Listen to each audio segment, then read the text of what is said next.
누가복음 1장 26절에서 38절에 있는 말씀을 가지고 말씀대로 오신 예수라고 하는 제목으로 하나님의 은혜를 함께 나누고자 합니다. 지난주에는 말씀으로 오신 예수였는데 이번 주에는 말씀대로 오신 예수라고 하는 제목입니다.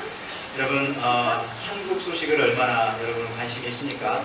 한때 그 한국의 국보 1호였던 숭례문이 불탄 적이 있지 않았습니까? 근데 제 기억으로는 올해 아마 5년 만에 복원을 했다라고 하는 소식을 들었습니다. 올해 초에요. 근데 어떻게 이 일이 가능하셨을까? 남대문이 다 불타버렸는데 이유는요, 설계도가 있었기 때문이었습니다. 설계도가 1961년부터 1963년까지 이 숭례문을 한번 해체하고 보수했던 기록이 있습니다. 근데 그 기록을 한국 사람이 가지고 있는 것은 아니었고요. LA에 사는 최용환이라고 하는 용하신 분입니다. 최용환이라고 하는 70세 노인분이 갖고 계셨어요. 그래서 그것을 갖다가 도면을 가지고 숭례문이 불탔지만은 5년 만에 다시 복원을 할 수 있었던 것입니다. 즉 설계도가 있고요. 설계도만 있으면은 무너져도 다시 세울 수 있다라는 것입니다. 하나님께서도요, 모든 일을 행하실 때에 자기 마음대로 하실 수 있죠. 그러나 그렇게 하지 아니하시고 먼저 계획을 세우시고 분명한 이 블루프린트를 가지고 그것대로 우리를 위해서 역사하시고 일을 하시는 분이십니다. 그 설계도는 바로 우리가 보고 있는 하나님의 말씀이시요. 첫 번째로 우리가 살펴보고자 하는 것은요, 말씀대로 예수님께서 이 설계도대로 예수님께서 이 땅에 오셨다라는 것입니다. 오늘 말씀 본문의 26절 27절에 보면요, 여섯째 달에 천사 가브리엘이 하나님의 보내심을 받들어 갈릴리 나사렛이라는 동네에 가서 다윗의 자손 요셉이라 하는 사람과 정혼한 처녀에게 이르니 그 처녀의 이름은 마리아라. 오늘 본문에 보면요, 하나님께서 하나님의 말씀을 전달할 때에 이 가브리엘이라고 하는 천사를 보냅니다. 미카엘이라고 하는 천사는 군대 천사고 이 가브리엘은 하나님의 소식을 전하는 그런 천사였습니다. 그런데 어디에다가 보냈습니까? 바로 나사렛이라고 하는 동네에 보냅니다. 왜냐하면 거기에 다윗의 자손 요셉과 정혼한 마리아가 거기 있었기 때문에 그렇습니다. 왜 나사렛으로 이 하나님의 천사를 이 소식을 전하려고, 이 말씀을 전하려고 보내셨을까? 여러분 마태복음 2장 23절 말씀에 보면은요, 나사렛이란 동네에 가서 사니 이는 선지자의 하신 말에 나사렛 사람이라 칭하리라 하심을 이루려 함일러라 라고 말씀하시면서 나사렛 출신이라고 하는 그러한 선지자의 말씀하신 그 말씀을 이루게 하기 위해서 지금 가브리엘 천사는 나사렛에 살고 있는 요셉과 그리고 마리아에게 지금 찾아가고 있는 것입니다. 그러면 예수님께서 나사렛에서 태어나셨어야 하는데 또 이상하게 나사렛에서 또 태어나진 않으셨어요. 어디서 태어났습니까? 우리가 아는 것처럼 베들레헴, 그죠? 떡집 베들레헴에서 태어나셨습니다.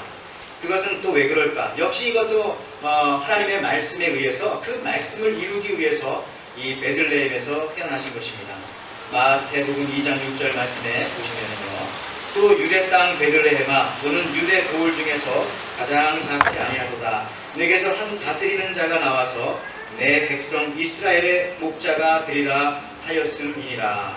여러분, 이 예수님은요, 그의 부모는 나사렛 출신이었습니다. 그러면 나사렛에서 태어나야 되는데 말씀에 보면은 베들레헴에서 태어난다고 되어 있거든요. 그러니까 베들레헴에서 태어나야 돼요. 근데 그때 마침 누가 있었는가 하면은 누가복음 2장에 보면은 거기 출생 신고를 하라고 그 로마의 그 아우구스티누스가 명령을 내립니다. 자기 고향에 가서. 그러니까 이 나사렛에 살고 있던 마리아와 요셉이 유대지파거든요. 다시 자기 고향으로 가던 중에, 물론 거의 다 도착했습니다. 가던 중에 노중에서 나왔는데 그 지역이 어디냐면은 바로 베들레헴. 이 두 가지 말씀들이 다 이루어지게 되는 것이죠. 여러분, 이런 것들을 보면서 미가서 5장 2절 말씀에 보면요, 자, 베들레헴 에브라다야, 너는 유다 족속 중에 작을지라도 이스라엘의 다스릴 자가 내게서 나올 것이라. 그는 근본의 상고의 영원에 있느니라 라고 말씀하시면서, 이거는 어떤 사람을 가리키는 게 아니에요. 왜냐하면 영원이라는 의미가 들어있고 상고, 근본, 이건 분명히 하나님의 아들을 가리키는 거죠. 근데 그분이 어디에 태어나야 하냐 하면은 베들레헴에. 그래서 지금 이와 같은 일들이 예수님의 출생을 보면은요, 한 가지 한 가지 다 하나님이 먼저 그려놓으셨던 그 블루프린트에 의해서, 하나님의 계획에 의해서 이루어지고 있다라는 사실들을 우리가 보게 되어집니다.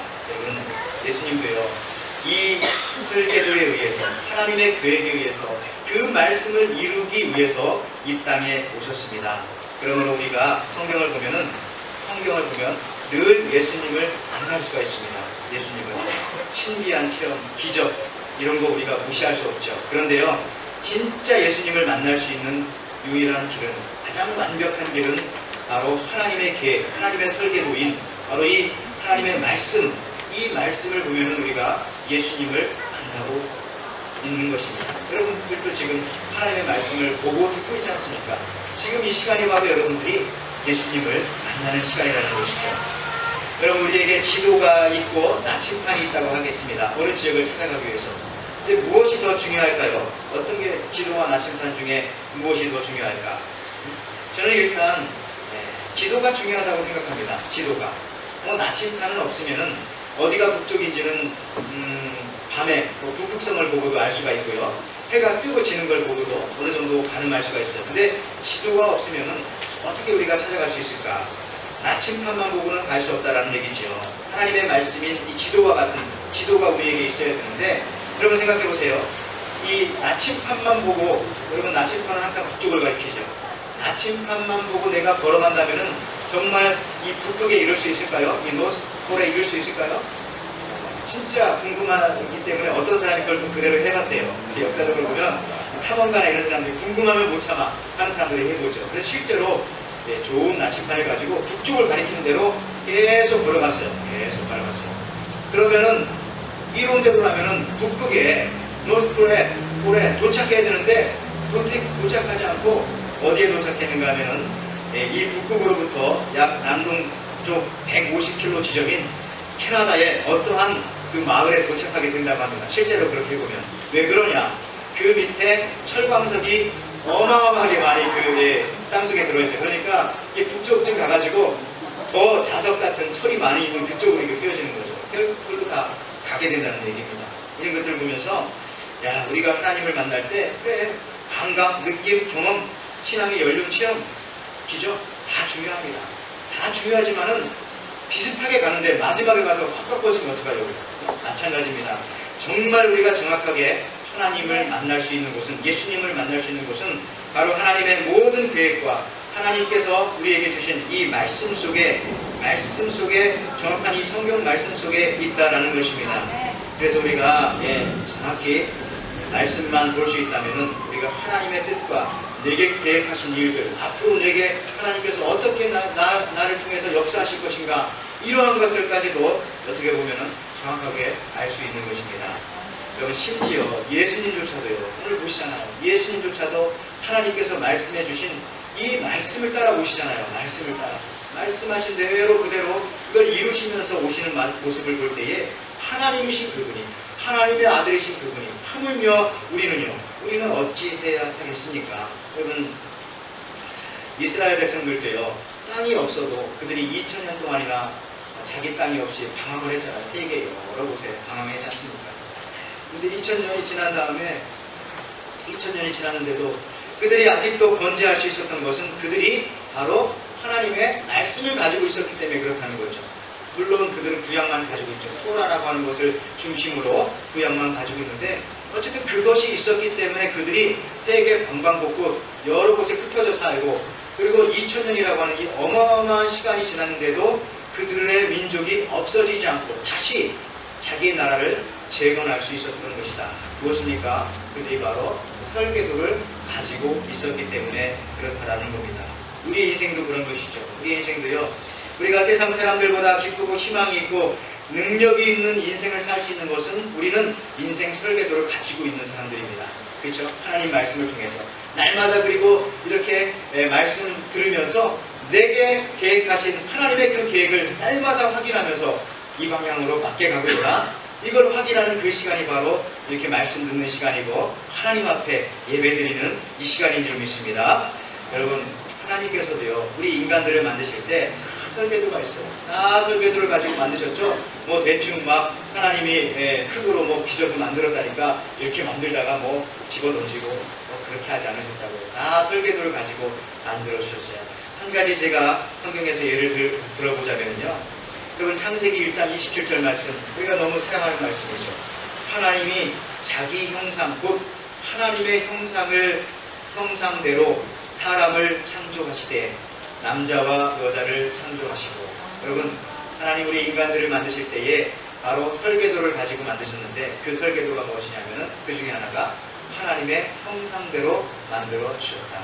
그렇죠. 그 설계도에 의해서 우리를 만들어 주신 것입니다. 그러면요, 하나님의 형상이 뭐지? 여러분 생각해 보셨어요? 이 말씀 드렸었나요, 옛날에? 하나님의 형상이라는 것은요, 제가 이 외침한이의 그 예를 참 좋아하는데 그렇게 이분은 설명했어요.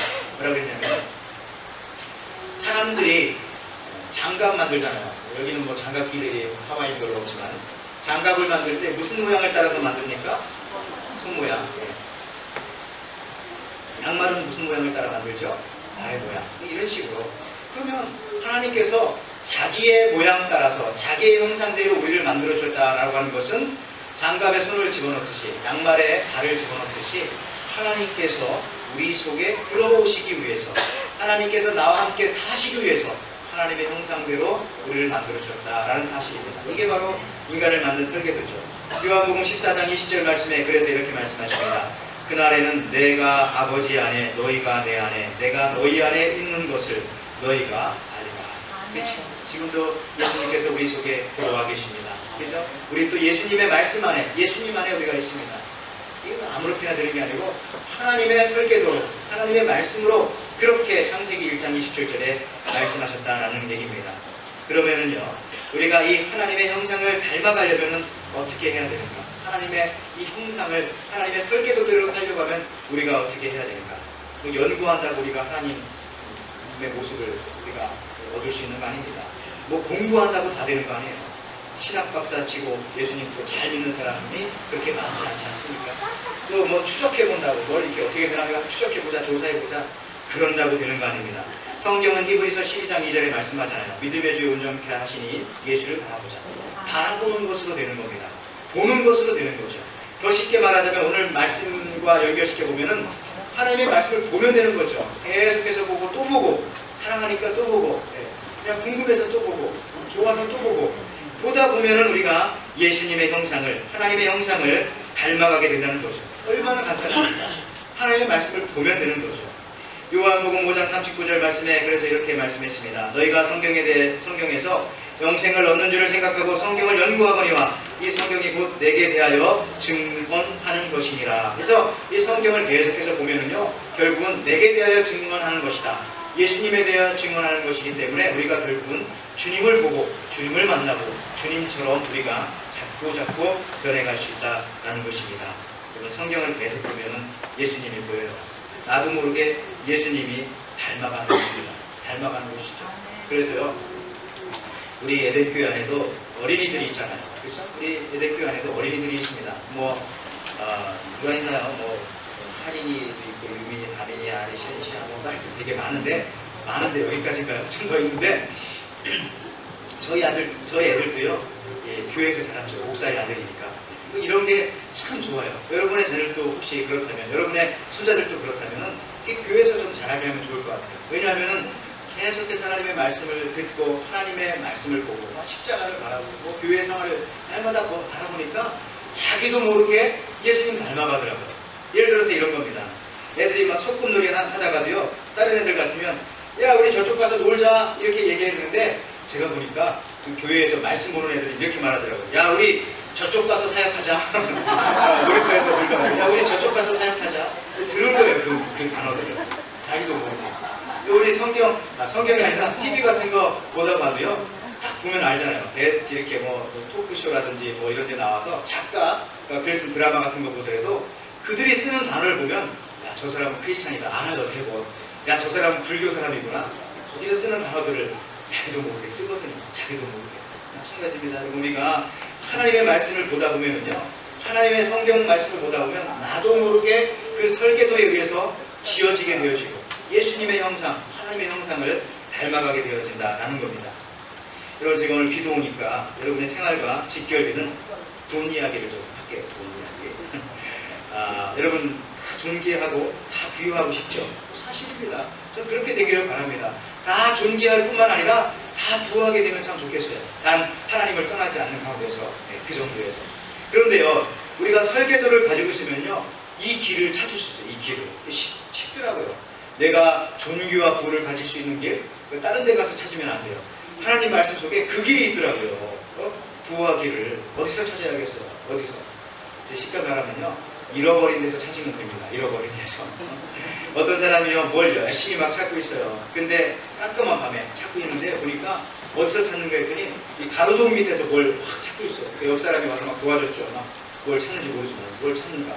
나중에 막 찾다 보니까 뭘 찾는 게 없어요. 그래가지고 잃어버렸다고 하는데 그 어디서 잃어버렸습니까? 그랬더니 여기서 이걸 잃어버리지 않고 다른 데서 잃어버렸대요. 근데 다른 데는 깜깜하니까 환한 가로등 밑에 와서 찾고 있는 거예요. 이거 별 얘기 같지 않지만 이 얘기를 들으면서 전 그런 생각했어요. 야, 뭘 찾는데 찾으려면 잃어버린 데서 찾아야죠. 잃어버린 데서.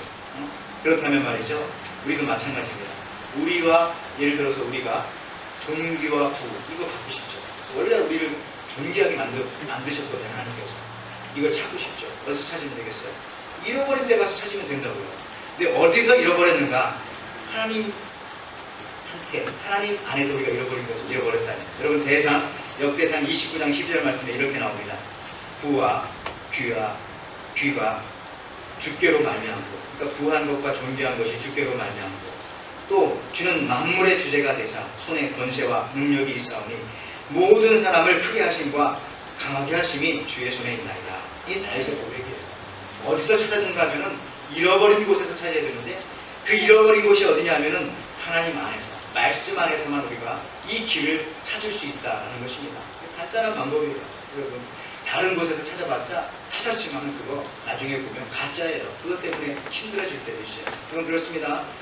예수님은 말씀대로 오셨습니다. 그리고 말씀을 이루는 삶을 살다가 사셨습니다. 그리고 말씀을 다 이루고 난 다음에 하나님 앞에 가셨어요. 그래서 십자가 상에서 예수님이 하신 말씀 있잖아요. 다 이루었다. 이 말씀. 그건 보세요. 예수님께서 십자가에서 죽으시면서 다 이루었다. 뭐 다 이룬 것 같지 않은데 다 이루셨대요. 그렇죠? 십자가에 죽으면서 사실은 실패하는 모습인데, 제가 가만히 곰곰이 묵상해 봤어요. 다 이뤘다. 뭘 이뤘다는 거지? 물론 우리의 구원을 이뤘다는 겁니다. 구원. 근데 더 간단히 말하자면 하나님께서 하신 말씀을 다 이뤘다는 거예요. 말씀대로 태어나셨고, 말씀대로 사셨고, 말씀 따라 모든 것을 행하시고, 말씀대로 내가 나를 보내신 아버지 앞에 간다 라고 하는 의미로 다 이뤘다. 그렇게 말씀하셨다라는 것입니다. 여러분, 이게 바로 예수님의 삶이셨어요. 제가 성경 구절 몇 구절을 빠르게 읽어드릴게요. 예수님이 말씀 따라 오신 것에 대해서. 자, 요한복음 19장 28절에 이렇게 나옵니다. 그 뒤에 예수께서는 모든 일이 이루어졌음을 아시고 성경 말씀을 이루시려고 목마르다 하고 말씀하셨다. 이 모든 게 다 예수님은 그 말씀을 아시고 그 말씀대로 하려고 십자가상에서도 그 가상치료도 다 말씀에 나와 있는 그런 거예요. 또 마태복음 21장 4절 말씀에도요, 이것은 예언자를 시켜서 하신 말씀을 이루려는 것이었다. 그래서 말씀을 이루려고 모든 일을 행하셨어요. 마태복음 4장 14절, 또 마태복음 12장 17절 말씀에도 이것은 예언자 이사야를 시켜서 하신 말씀을 이루시려는 것이었다 말씀하셨습니다. 또 마지막으로 이사야 45장 23절 말씀에도요, 내가 나를 두고 맹세하기를 내 입에서 공의로운 말이 나갔은즉 돌아오지 아니하나니 내게 모든 무릎이 꿇겠고 모든 혀가 맹세하리라 하였노라. 이 말씀은 무슨 말씀이냐면요, 내 말이 돌아오지 않는다는 얘기는요, 이런 뜻이에요. 공동번역성경에 이렇게 번역했어요. 내가 나의 이름을 걸어 맹세한다. 내 입에서 나가는 말은 틀림이 없다. 내 말은 반드시 그대로 이루어지고야 만다. 그리하여 사람마다 나에게 무릎을 꿇고 모든 민족들이 제 나라 말로 나에게 신앙을 고백할 것이다.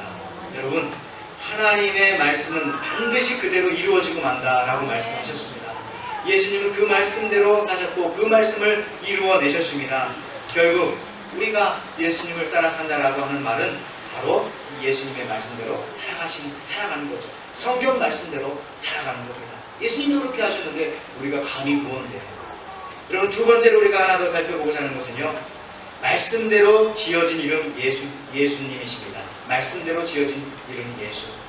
여러분, 예수님이 가장 말씀대로 이 땅에 오신 가장 대표적인 증거는 그 이름조차도 자기들 마음대로 지은 것이 아니라 말씀을 따라서 그 이름을 지었다라는 것입니다.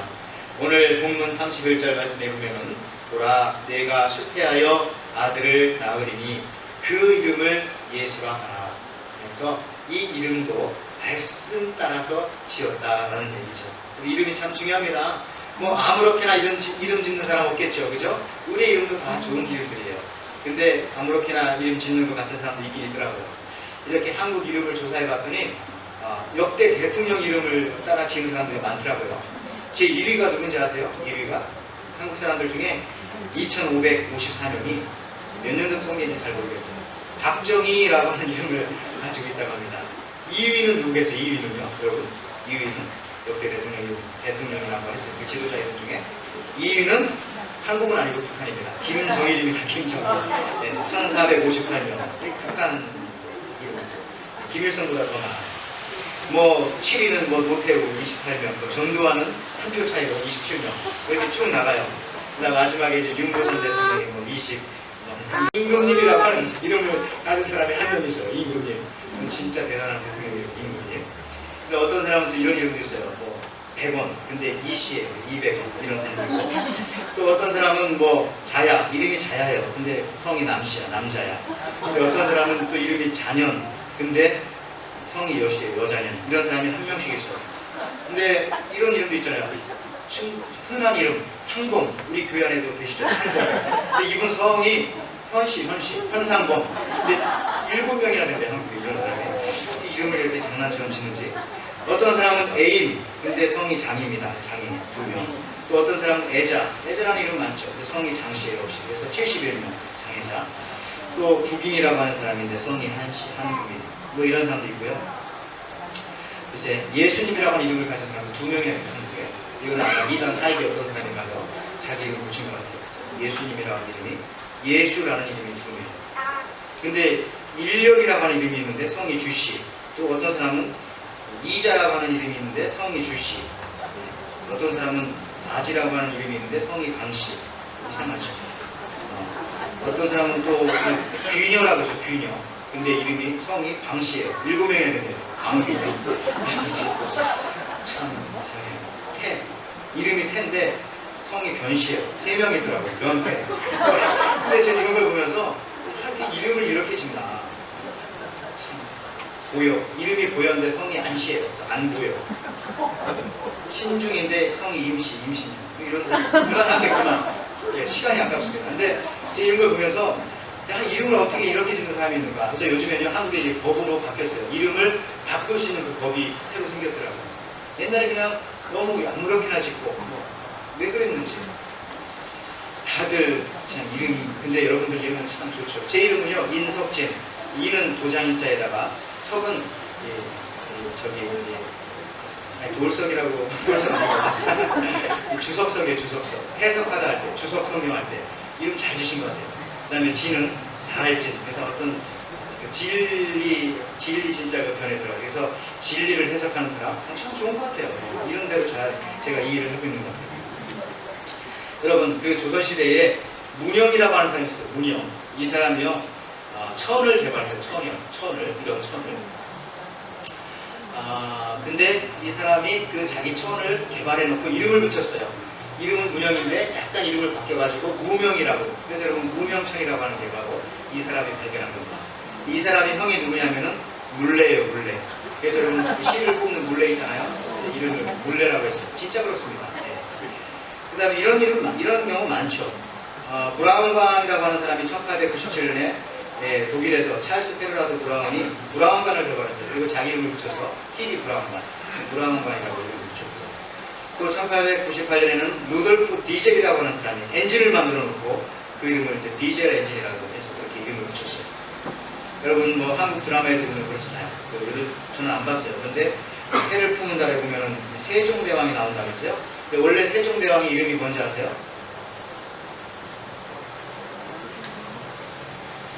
드라마는 안 보고 여러분 성경만 많이 보실 때는 잘 모르는데 거기 보면 나온대요. 이름이 도라면서 도, 이도 원래 그 이름이 뭐 세종 이런 것들은 이제 임금의 호칭이고요. 그런데 고려 시대에도 보면은요, 475년 동안 34명이 대왕이었어요. 근데 다 이름이 외자였다고 합니다. 한자, 다 이름을 한자씩. 이 조선 시대에도 보면은요, 태종과 단종을 빼놓고는 25명이 다 이 세종처럼 이름을 한자만 지었대요. 외자로. 근데 왜 외자로 지은지 아세요? 이유는 백성들이 이름 짓기 편하게 하려고. 이것은 뭐냐면 옛날에는 임금의 그 이름에 들어간 것을 감히 자기 이름에 넣을 수 없었대요. 그러니까 뭐 이름을 두 자씩 지면은 백성들이 이름 짓기 힘들잖아요. 그러니까 거의 대부분 임금들이 다 외자로 이름을 지었다고 합니다. 여러분, 저는 이런 걸 보면서 야, 참 대단한 임금님이시다 라기보다는 무슨 행색을 너무 낸 것 같다 이런 생각도 좀 들더라고요. 꼭 그까짓 거 가지고 그러는지. 어쨌든 그 의미는 참 좋습니다. 근데 여러분, 세상에 있는 이름 중에 제일 존귀한 이름이 뭡니까? 당연히 예수님이라고 하는 이름입니다. 예수, 나사렛 예수.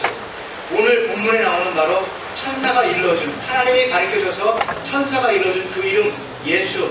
이 이름이 세상에서 가장 존귀한 이름이죠. 왜 그렇습니까? 우리가 그 이름으로 기도하면 하나님께서 들어주시고, 그 이름으로 우리가 귀신한테 명령하면 귀신이 떠나가고, 그 이름으로 우리가 진정으로 믿음을 가지고 병을 놓고 기도하면 병마가 떠나가고 병이 치료 안 받고. 근데 또 중요한 것은 뭐냐면 사도행전 2장 21절과 로마서 10장 13절에 누구든지 주의 이름을 부르는 자는 구원을 얻으리라. 그러니까 예수님의 이름으로 우리가 구원을 얻을 수 있기 때문에 천하 모든 이름 중에서 가장 완벽한 이름, 가장 능력의 이름, 우리가 평생도록 잊지 말아야 할 이름, 죽음 앞에서도 우리가 불러야 할 이름은 바로 예수, 나사렛 예수라고 하는 이름인 것을 여러분 기억하시기 바랍니다. 근데 이 이름을요, 아무렇게나 지은 것이 아니라 바로 하나님께서 일러주셔서 천사 가브리엘을 통해서 주님의 말씀대로 그 이름을 지었다라는 것입니다. 근데 너무너무 감사한 것은 이런 것도 있어요. 이 예수라고 하는 이름을 정확하게 원문대로 발음할 수 있는 민족이요, 세상에 우리 대한민국 사람밖에 없대요. 원래 예수 이렇게 발음해 맞거든요. 예수. 근데 우리 민족과 하고 이 하와이 원주민 중에 어떤 한 부족만이 이 예수라고 하는 이름을 정확하게 발음할 수 있다고 하더라고요. 다른 나라들은 정확하게 발음 못해요. 미국 사람들 예수라고 안 하죠. 뭐라고 합니까? 지저스. 이상한 거예요, 이게 원래. 성경에 그렇게 되어 있지 않거든요. 원어에는 예수. 근데 지저스. 남미 사람들은 뭐라고 합니까? 해수수. 해수라고 많이 발음하죠. 남미 사람들은 이 해수라고 하는 이름이 또 많아요, 되게. 그래서 되게 부르기가 좀 힘들더라고요. 예수님의 이름을 감히 이렇게 어떻게 그렇게 사용하는지. 근데 그 해수가 막 늦잠 꾸러기고 막 그 해수가 막 도둑질도 하고 해수가 막 현상범으로 잡혀있고 보면 남미에 이런 이름을 어떻게 이렇게 쓰는지. 유럽에서는 뭐라고 부르는지 압니까? 예수님을 예수라고 불러야 되는데 예수스 이렇게 부르는 예수스. 그 다음에 프랑스에서는 제시라고 부르죠. 제시라고 하죠. 또 아람어는요, 예수님 사용했을 때 그 당시 아람어도요, 예수님을 정확하게 부르지 않고 패션 오브 크라이스트에 보면은 이렇게 나오죠. 예수, 아자를 꼭 붙이더라고요. 근데 그게 정확하지가 않고 예수라고 하는 게 제일 정확합니다. 그렇죠? 그러니까 우리 민족이 참 복받은 민족이에요. 일본도 ES라고 하죠. ES. 좀 정확하지 않죠. 예수. 여러분, 이 이름을 우리가 사용할 수 있어요. 예수님이라고 하는 이름의 뜻은 근데 무엇입니까? 오늘 본문에 보니까 마태복음 1장 21절 말씀에 아들을 낳으리니 이름을 예수라 하라. 이는 자기 백성을 그들의 죄에서 구원할 자이심이니라 하니라. 그렇죠? 예수님의 이름의 뜻은요, 자기 백성을 죄에서 구원할 자이시다라는 것입니다. 그러니까 이 이름이 굉장히 중요합니다. 왜 그러냐면요, 여러분 들어보세요. 예수를 부르는 자는 구원을 얻으리라. 이 말과 연결되어져요. 무슨 얘기냐면 자기 백성을 죄에서 구원한다라는 의미가 이 예수 안에 들어있다면요, 누가 예수님의 이름을 부르겠어요? 내가 죄인이다 라고 고백하는 사람만이 예수님을 부를 수 있다는 거예요. 사실. 그렇죠? 자기 백성을 죄에서 구원할 자이다. 누가 예수님이라는 이름을 불러요? 내가 죄인입니다. 내가 아무리 잘났어도 내가 죄인이다 라는 사람만이 예수님을 정확하게 부를 수 있다는 거죠. 자기 의를 내세우는 사람들은 절대로 예수님을 믿을 수가 없습니다. 그 이름의 뜻을 보면 알잖아요. 그냥 앉아있어도 그냥 앉아있는 거지. 예수님 시대에도 서기관, 바리새인들, 성전에서 일하고 봉사하고 성경을 잘 알았던 그 사람들, 하루에 3번씩 기도했던 그 사람들도 예수님을 믿지 않았어요. 왜 그럽니까? 자기가 죄인이라는 것을 고백할 수 없었기 때문에. 예수님 앞에서 예수라고 불러야 되는데 예수는 자기 백성을 죄에서 구원한다. 여러분, 이래서 이 이름이 엄청난 뜻이 있다는 것입니다. 여러분, 우리가 마지막으로 3번째 살펴보도록 하겠습니다. 3번째는요. 근데 중요한 것은 뭐냐면 말씀이 우리에게 이루어져야 된다는 겁니다. 이 말씀이. 이게 바로 오늘 마리아의 고백에서 나오지 않습니까? 오늘 38절 말씀해 보니까 마리아가 가로되 주의 계집종 이오니 말씀대로 내게 이루어지리라 하매 천사가 떠나니라. 여러분, 예수님도 이 말씀 따라 오시고 말씀 따라 하나님 앞에 가시고 모든 걸 이루어 주셨는데 그냥 이걸 우리가 듣기만 해서는 안 돼요. 이 말씀이 내게 이루어져야 됩니다. 이 설계도만 있으면 뭐합니까? 그 설계도를 가지고 집을 지어야 그 안에서 우리가 살 수 있죠. 오늘 마리아의 고백이 그래서 귀합니다. 말씀이 내게 이루어지이다. 한마디로 말해서 이것은 순종을 이야기합니다. 강림절, 성탄의 계절에 우리가 배워야 할 것은 바로 이 단어, 순종이라고 하는 이 말씀이죠. 순종. 순종하였기 때문에 그 말씀대로 이루어진 거 아닙니까? 마리아가 순종하였기 때문에 예수님의 어머니가 될 수 있고 오늘 마리아도 순종하였기 때문에 이와 같이 된 것입니다. 그러면 여러분, 순종 자꾸 말하는데 어떻게 하면 우리가 순종할 수 있을까? 오늘 본문에 그 비밀이 나와 있어요. 38절에. 그럼 어떻게 하면 순종할 수 있을까요? 여러분, 한번 찾아보세요. 38절에 나오거든요. 순종하라고만 말하지 않고 순종할 수 있는 이유는 바로 그 앞에 나와 있는 단어입니다.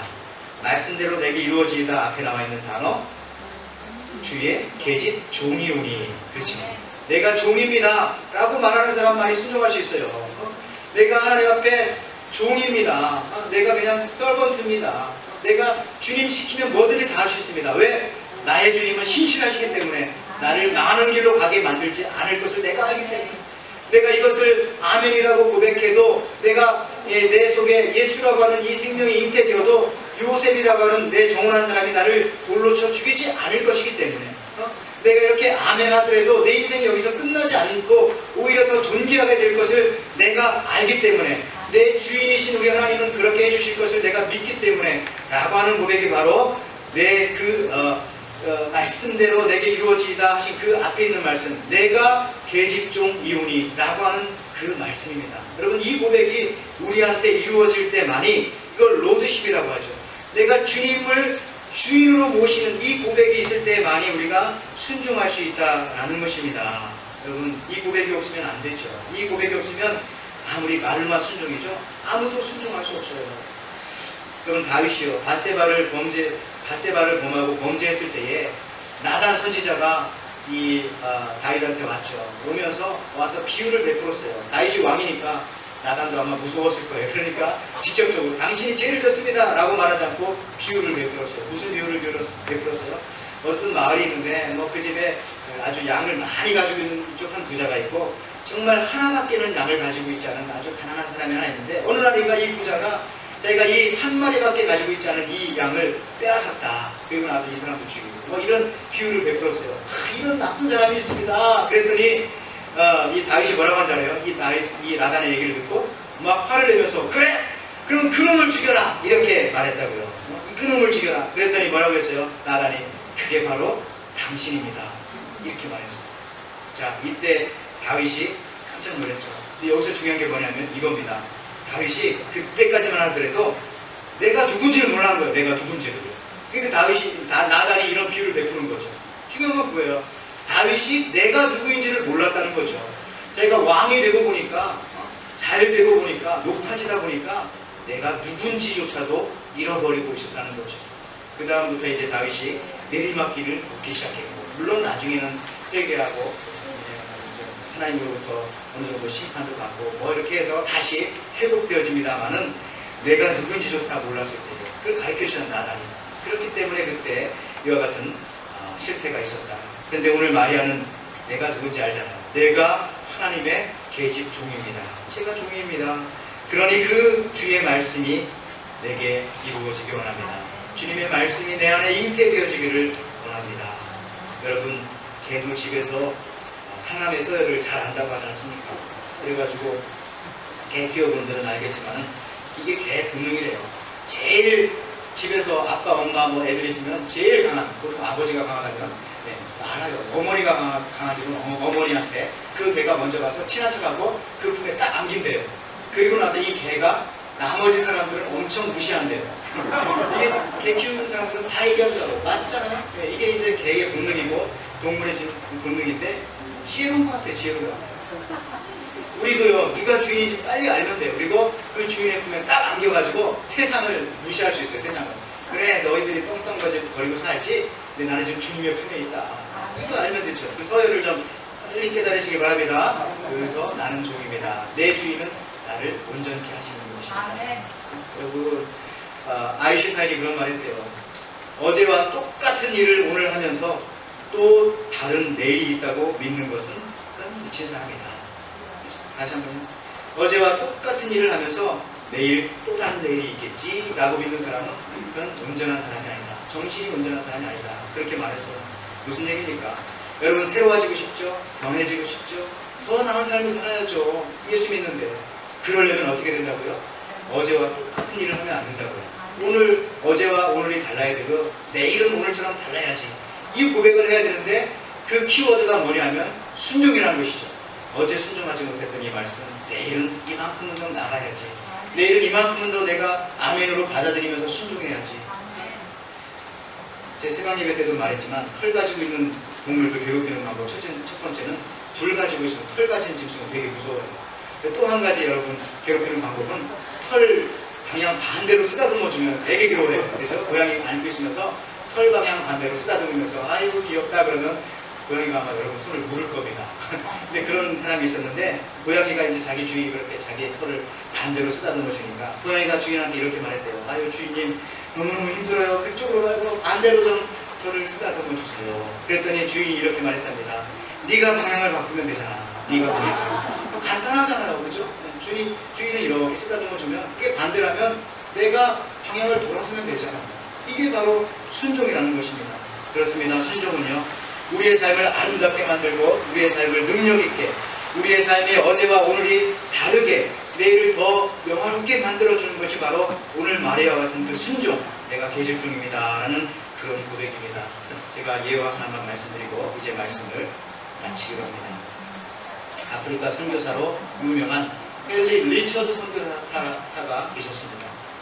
이분은 아프리카에 가서 성경을 번역하고 가르치는 일을 하셨습니다. 누가복음을 번역하고 가르쳤어요. 근데 누가복음 6장 30절쯤 갔을 때에 내가 이걸 번역하고 이거를 이 아프리카 원주민들한테 가르쳐야 되나 하면서 그냥 넘어갔대요. 근데 여러분 누가복음 6장 30절이 어떤 말씀인가 하면 이런 말씀이에요. 무릇 내게 구하는 자에게 주며 내 것을 가져가는 자에게 다시 달라 하지 말며. 이걸 분명히 가르치면 원주민들이 마음을 아니까 다 가져갈 것 같더래요. 자기 집에 있는 모든 선교 센터에 있는 모든 것들 다. 그래서 안 가르치고 이제 누가복음 7장으로 넘어가서 번역하고 가르치고 그랬어요. 그때 하나님께서 계속 마음에 이런 말씀을 주는 거예요. 그걸 뛰어넘으면 어떡하냐. 하나님의 말씀인데 그걸 가르쳐야 된다. 그래서 결국 돌아와서 이 말씀을 원주민들한테 가르쳤다는 거예요. 그랬더니 아니나 다를까 원주민들이요 리처드 선교사님한테 와가지고 다 가져가는 거예요. 다 집에 있는 모든 그릇, 식기, 모든 거 다 가져가고 나중에는 이 선교사님의 막 소고까지 달라고 해서 막 가져가고. 근데 선교사님은 처음에 그랬지만 그냥 기쁨으로 받아들였습니다. 말씀이 그런데 어떡하겠어요? 네? 말씀이 그런데 구하는 자에게 주고 다시 달라고 하지 말라고 했는데 그냥 기쁨으로 다 드렸어요. 아무것도 남은 게 없어요. 그렇게 하고 이제 그날 저녁이 됐는데 여러분 놀랍게도 이 헨리 리처드 선교사님 집에 이 모든 것을 가지고 갔던 그러한 이 원주민들이 가지고 갔던 물건을 다시 가지고 와서 이 선교사님 앞에 놓으면서 이렇게 고백을 했다고 합니다. 선교사님, 이제야 당신이 참으로 하나님의 사람임을 알았습니다. 당신의 말씀대로 이제 저희가 따르겠습니다. 여러분, 그리고 그들이 그 마을 사람들 모든 사람이 다 예수님을 영접하게 되는 놀라운 기적이 일어났다고 합니다. 그러면서 이 헨리 리처드 선교사가 이런 말을 해요. 자기도 그 전에는 부족 하나하나 다 다니면서 성경을 번역하고 성경을 가르치고 공부시키려고 아무리 노력했지만은 그 진전이 나타나지 않았는데 이 한 말씀, 이 한 구절 이거를 순종하고 실천할 때에 거기서 이와 같은 놀라운 기적이 일어났다라고 고백을 했습니다. 여러분, 이제 우리가 말씀을 머리와 지식으로만 아는 것이 아니라 그 말씀을 마리아와 같이 실천하고 순종할 때에 거기서 놀라운 기적이 나타나는 것입니다. 말씀을 마칩니다. 이 성탄을 기다리는 절기에 우리가 마리아처럼 말씀에 순종하여 주의 종이 오니 그 말씀대로 주님 나를 사용하여 주시옵소서 라고 여러분 순종할 때에 어제와 다른 내일의 찬란함이 여러분들에게 나타날 줄 믿습니다. 또한 예수님까지도 순종하신 그 말씀의 설계도에 맞추어서 우리의 인생의 집이 지어갈 때에 우리의 인생의 집은 더욱더 찬란하게 빛날 것이며 이 땅에서뿐만 아니라 저 하늘에서도 하나님 모신 여러분의 인생이 아름다운 인생으로 그렇게 되어지기를 주님의 이름으로 축원을 드립니다. 아멘. 하나님 아버지 감사합니다. 말씀대로 이 땅에 오신 우리 주님의 그 말씀을 따르기를 원합니다. 그리고 마리아와 같이 주님 앞에 내가 종인 것을 고백하면서 주의 말씀이 내 속에서 내 삶 속에서